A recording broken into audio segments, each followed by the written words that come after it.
пришла, спокойствие, а ведь Стивен Ли был за пределами топ-16. Я вот даже подумал, мы в профайлах обычно указываем только лучшую позицию игрока в истории. Вот у Стивена Ли 5-я позиция в рейтинге была лучшая в 2001 году, в 2004.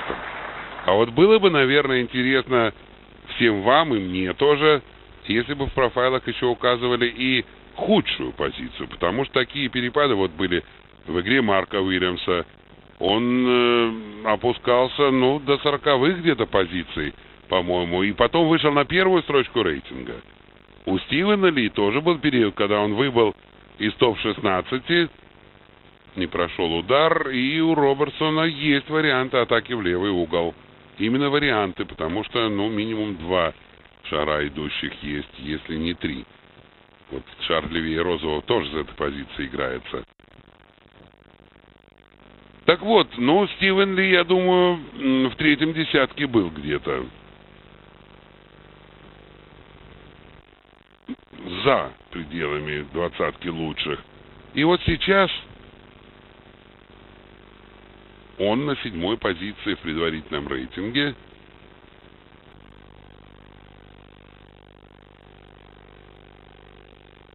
Ну а пересчеты-то в сезоне делаются для посева на очередные турниры.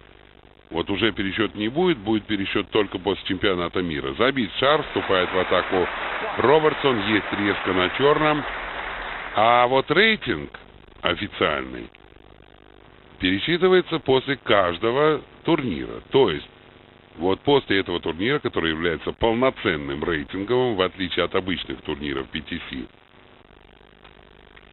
займет официальное 7-е место в рейтинге Стивен Ли. Даже если он выиграет финал, Нила Робертсона он не обойдет. Сейчас у обоих по 2400 очков за выход в финал. Победитель 3000 очков получит. То есть на 600 может приблизиться Стивен Ли.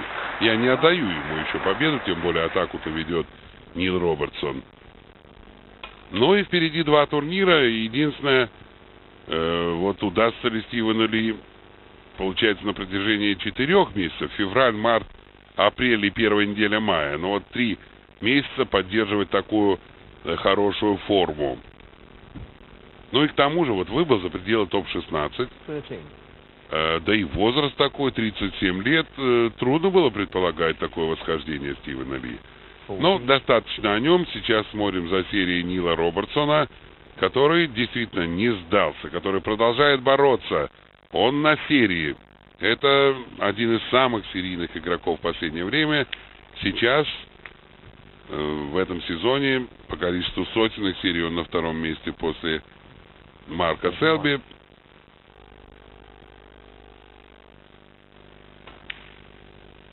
С учетом сегодняшней серии в полуфинале у него 45 сенчури в этом сезоне.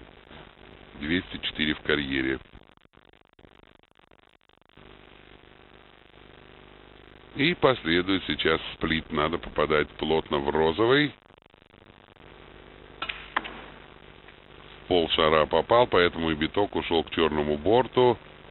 Какой-то вариант есть играть в левую среднюю, но это не совсем то, на что рассчитывал Нил Робертсон. Ну сколько? Может быть, вот миллиметров 5-6 правее пошел бы биток, и сплит был бы гораздо более лучшим. А сейчас опасно в левую среднюю. Это игра без страховки. Если не попадает, то у Ли простой шар в левый угол. Показывает нам этот шар. Но я думаю, может отказаться от этой атаки Робертсон. Это очень рискованно. Ведь играть-то надо еще с какой силой? Надо выходить на синий. То есть не просто тихим ударом, а прокатывать вперед.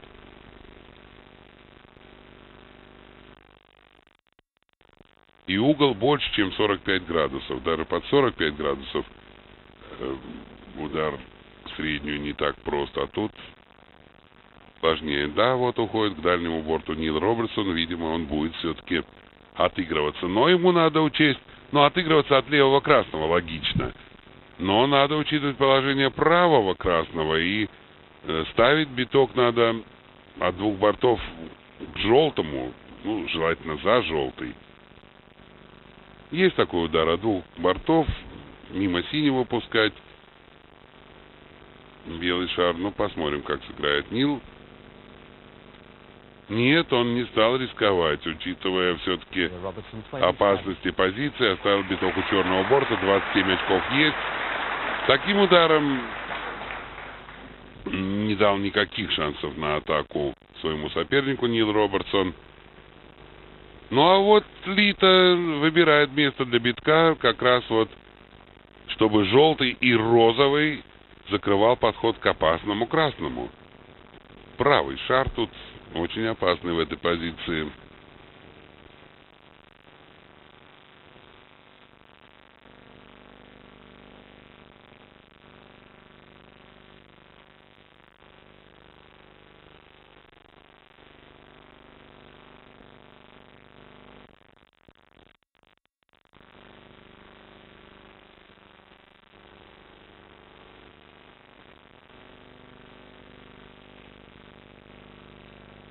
Еще и красный на пути. Хороший удар Стивена Ли. Это не просто вот увел биток вдаль. Ведь теперь издалека нужно отыгрываться Нилу Робертсону, но ему теперь надо не показать правый шар. А ведь при таком дальнем отыгрыше Лита откатывал биток. Ему проще было поставить белый шар в нужную зону. Если от второго слева красного будет отыгрываться Робертсон, он может привести примерно в эту зону биток. И зона довольно обширная. Но, по-моему, Робертсон намерен атаковать в правый угол. Ну, во всяком случае, такой вариант входит в его поле зрения.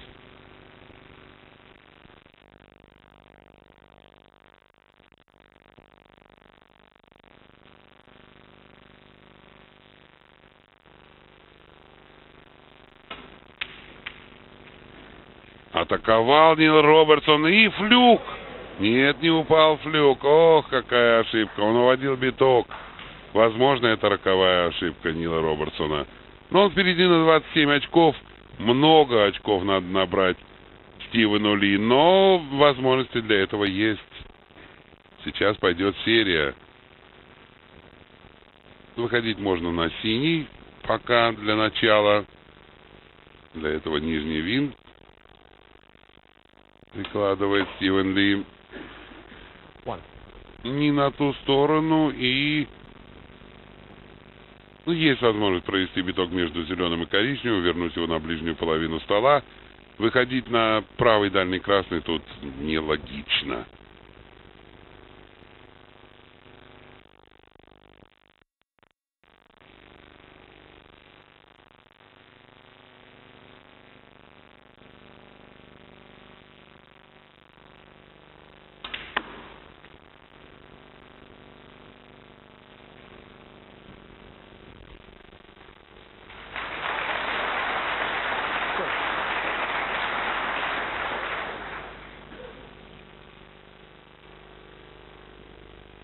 Отличный выход получился. Черный играется слева направо. И сейчас прямо Ли будет выходить на черный шар.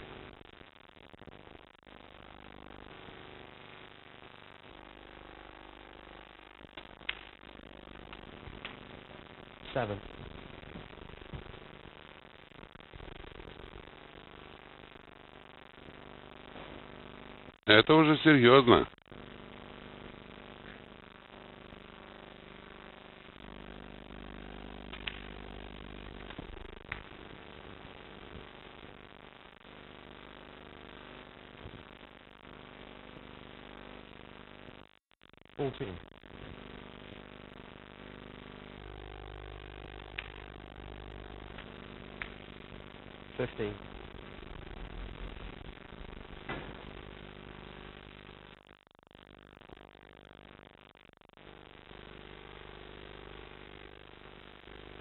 Выход тут есть.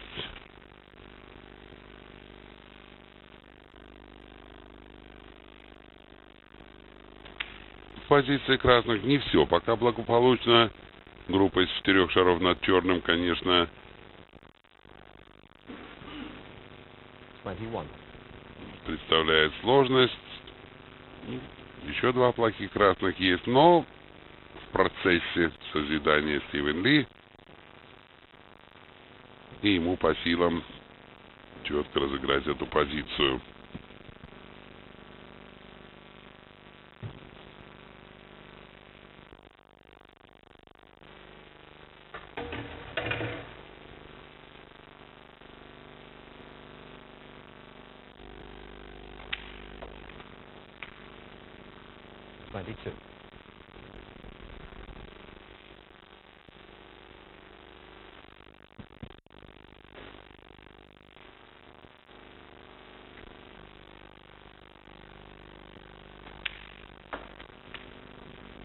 Пока все благополучно, но вот это последний хороший красный шар. И дальше надо, ну, лучше всего было бы одним ударом все решить, с черного сделать подбой. Возможно, этим путем и пойдет Стивен Ли. Не прямой черный шар, и в нужную сторону как раз резко можно тронуть один из красных, и положение 4 шаров изменится. Ну а что играть? В левую среднюю резко есть, и ничего другое тут решил не высматривать даже Стивен Ли. У него перевес на 9 очков.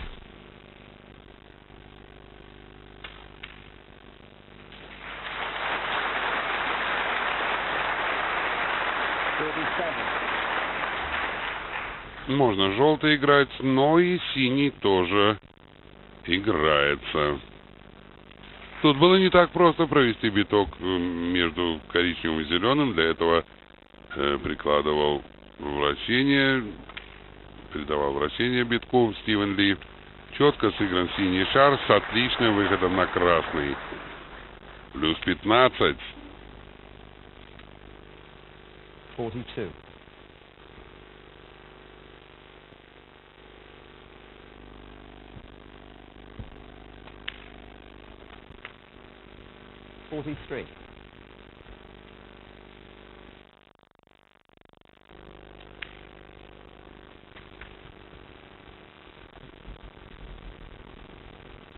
И тут хороший выход.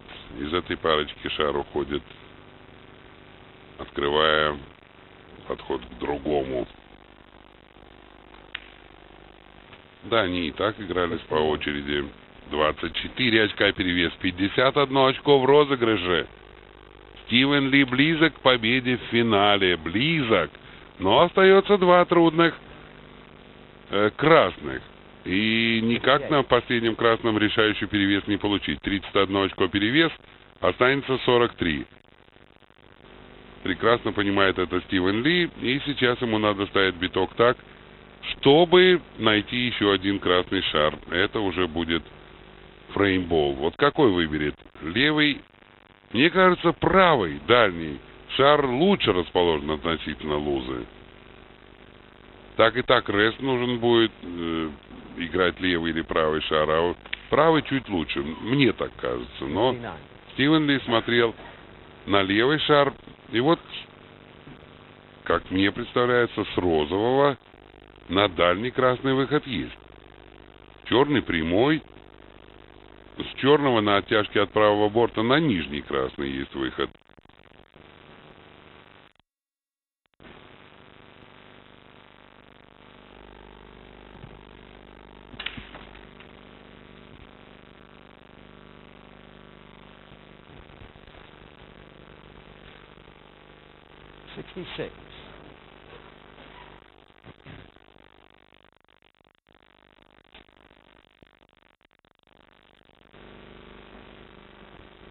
Начинается тактика.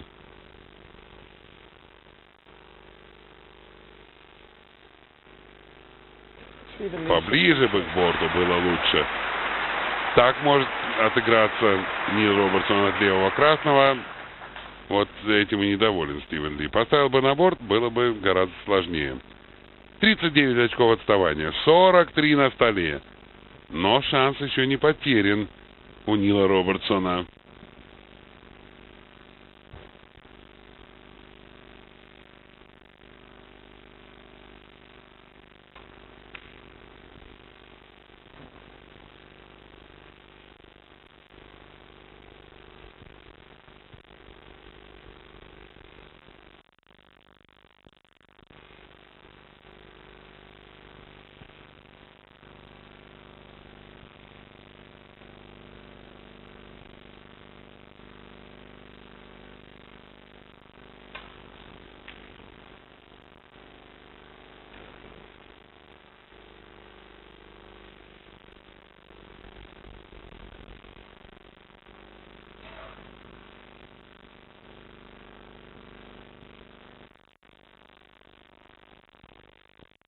Мы наблюдаем за четвертым фреймом. Напряженная концовка. В шаге от победы Стивен Ли. Любой забитый шар по правилам. То есть не белый, не цветной вместо красного является матчболом. Но не потерял надежд еще и Нил Робертсон. Пока удалось Стивену Ли добиться того, что два красных далеко от дорогих шаров и в плохих позициях оба. Это тоже важно. Это на пользу Стивену Ли.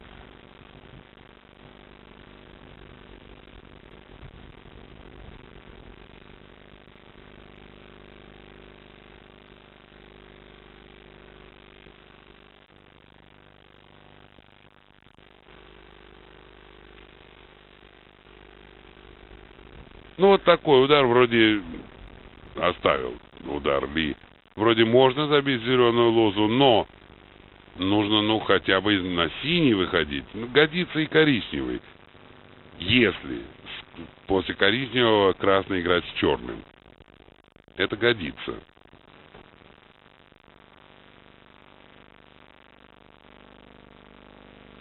Три очка можно потерять, не более.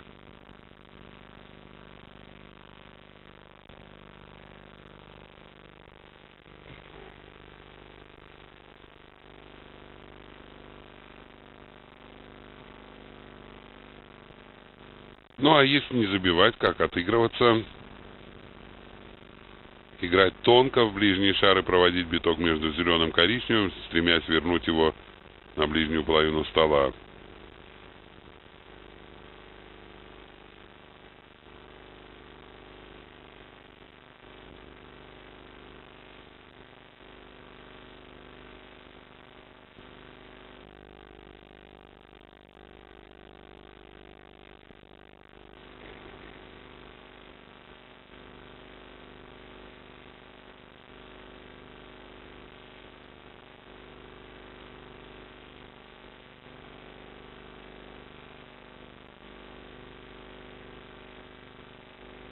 Раз за разом изучает эту позицию Нил Робертсон, но пока приемлемого решения не принял.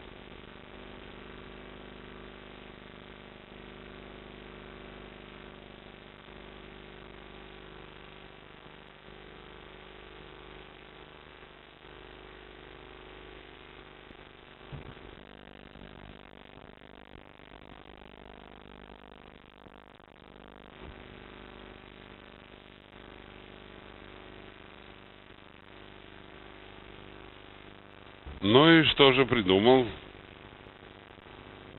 Робертсон? Ну, такой отыгрыш. Тут за Стивена Ли проходит вариант очень хороший, по-моему, увести биток за черный. Ничто этому не мешает. При этом левый красный от борта уйдет в безопасную зону. Ну, правда, довольно тонкое попадание. Все равно этот вариант годится. Годится.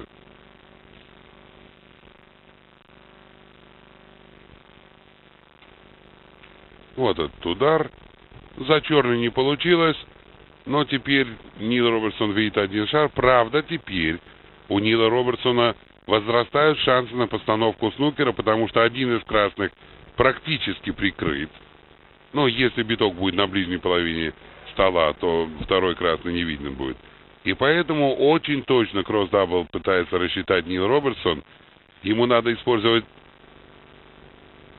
этот удар, чтобы, ну, увести второй красный тоже за цветные шары, а биток возвращать к черному.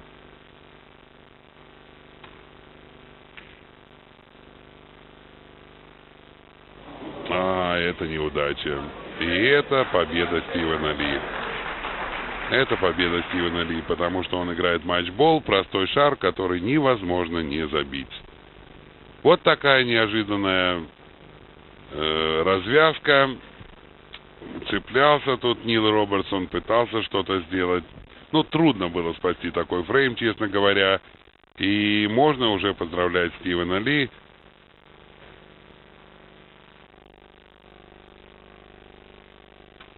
Тут осталось еще и какой-то цветной сыграть, чтобы не было снукеров. Если упадет биток, а он, по-моему, падает, это все равно на пользу. Вот посчитайте сейчас очки. Но возник интересный вариант. 35 очков, если я не ошибаюсь. И 35 на столе. И может поставить снукер сейчас Нил Робертсон. Вот как получилось-то. Вроде фол, ушло со стола потенциальных 8 очков, но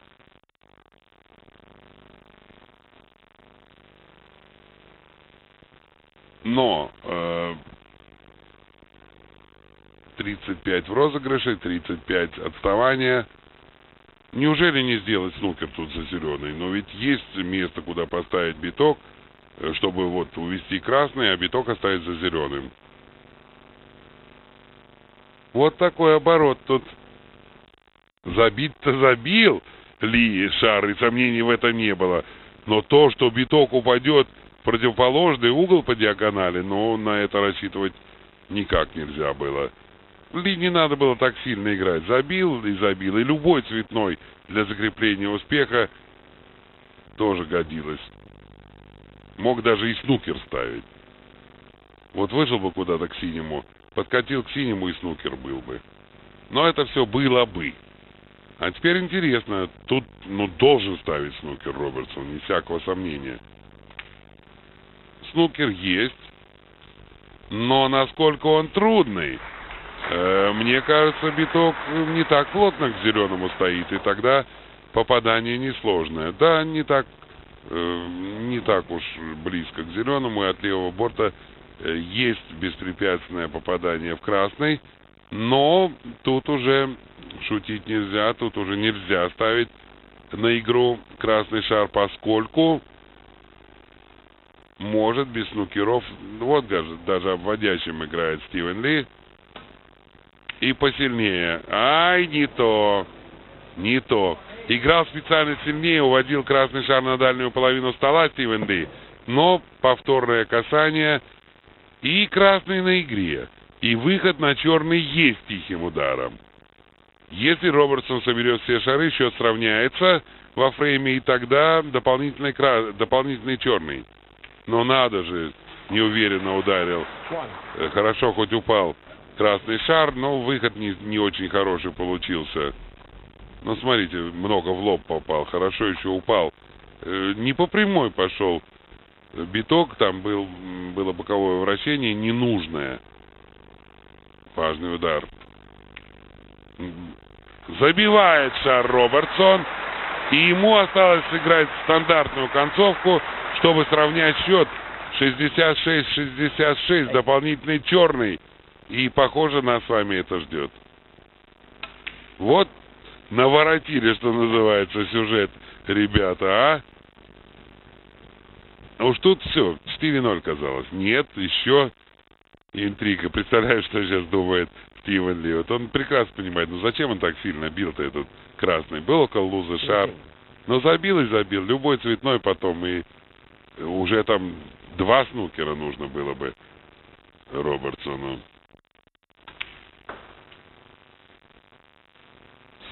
3 шара забиты, осталось еще 3 точных удара. И тогда жеребьевка. Черный на точку. Кому достанется очередь удара, это тоже важно. 22. Есть выход на черный через левый борт, на ту же левую лузу. Конечно, мог и поточнее выйти на розовый Нил Робертсон. Но справляется он с ударом. 28. Биток отражается от борта. Вполне комфортный черный.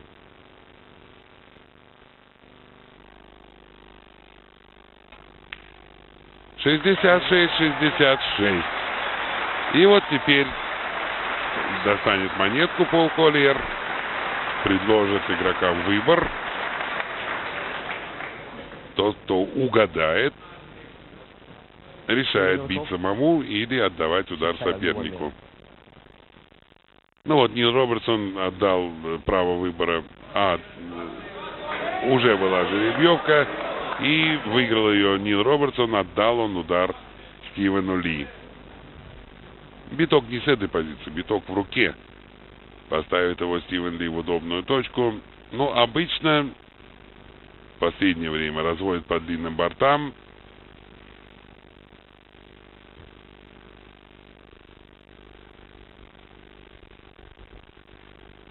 Но Стивен Ли так посмотрел, не собирается ли он играть черный шар. Что-то, зачем он на левый борт заходил и вот опять идет.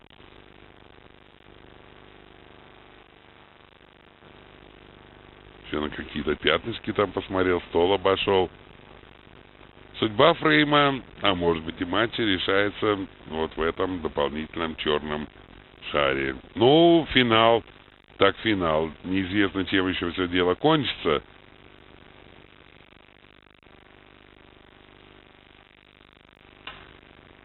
Действительно резал Ли. Не ошибся я, оценивая его действия. А здорово, как получилось-то. Перерезка и в совершенно безопасной позиции черный шар. Ли с кем-то переглядывается и рад тому, что так обошлось. Он резал и даже перерезал. Это очень сложная резка. Я вам как-то рассказывал, что мы в небольшой тесной компании, вот, расскажу еще раз. В общем, один из игроков, любитель такого невысокого уровня, вдруг вот при дополнительном черном стал резать в угол и забил шар. И, на наше удивление, он говорит: да не, я так и играл. Говорит: да ладно, ну что ты там рассказываешь? И он говорит: да нет, я такой удар тренировал. И начинаем, и в общем мы несколько часов играли, и вы знаете, когда один и тот же удар, вот один и тот же, с одной стороны резко в угол, и примерно из 3 один раз падал точно черный, а то и чаще из 2 ударов один проходил. Марк Уильямс как-то, помню, в нашем показе такой шар резал в угол тоже. Ну что ж, Робертсон разыгрался хорошо, слово за Стивеном Ли. Ну, это нормальный удар. Конечно, винтом хотел перевести биток на черный борт Ли, но не получилось. Теоретически играется такой шар, но это скорее теория. Можно играть, но шар сложный. Руку тут трудно ставить, на лузу приходится.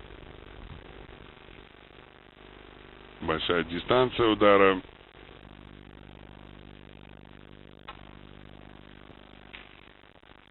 Не дорезал. Робертсон, перерезка выглядела бы лучше. На перерезке безопасный был удар. Так все-таки у Стивена Ли подобный удар есть. И чуть лучше угол вхождения в лузу. Дальше от черного борта черный шар. Виртуально шире для него луза.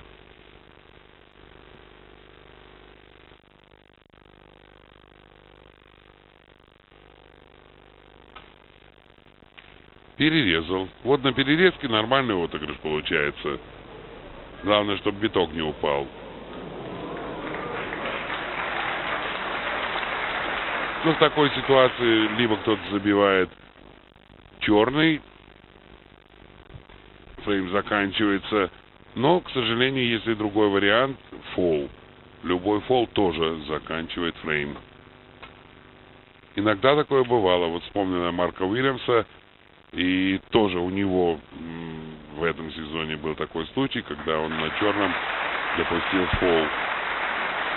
Ну, не редкий случай. Бывает, биток падает, бывает, и в стремлении попасть тонко вовсе не попадает в шар.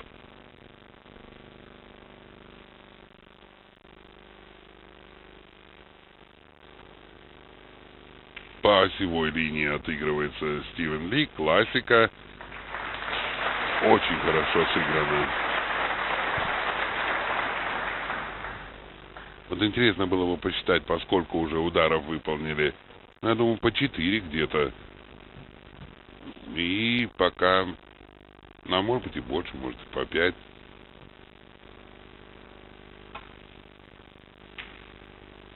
По-другому сыграл, не по осевой сыграл Робертсон. И шар докатывается до средней. Режется такой шар. Режется. Единственная опасность, как бы не упал черный, не черный, как бы не упал белый в угол. Но, по-моему, не такая уж тонкая резка. И биток идет не в левый угол, а в фамилию Робертсон. Да. Нет, не сложный шар. Ответственный, да. Championship Ball. Фрейм. Матчбол. Championship Ball.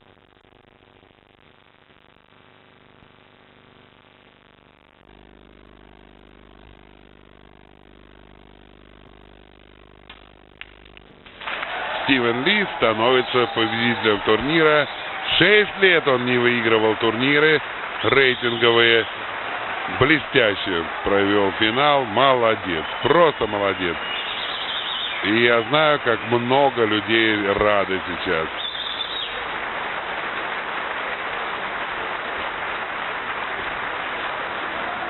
У нас